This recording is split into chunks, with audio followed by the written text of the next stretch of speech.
Forgive us our trespasses, as we forgive those who trespass against us. And lead us not into temptation, but deliver us from evil. Amen. Full of grace, the Lord is with you. Blessed are you among women, and blessed is the fruit of your womb, Jesus. Holy Mary, Mother of God, pray for us sinners, now and at the hour of our death.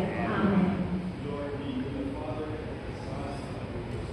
As it was in the beginning, is now, and will be forever. Amen.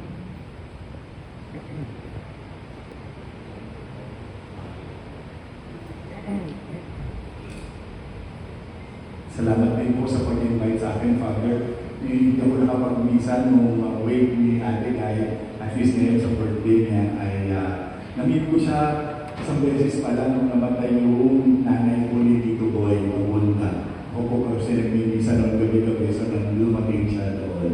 Salamat po sa pag-invite sa akin. Punta ko kayo bukas na sa tungkol sa hope, ang magiging topic ko po bukas, baka yung finding God's purpose in our trials. Lahat po kayong tayo kasi may pagsubok. Bakit nga ba? Gusto niyong malaman? Bukas. Balik kayo. Episode 2, bukas po yun. So, i-invite po kayo lahat. The Lord be with you. And with your spirit. Bow your heads and pray for God's blessing.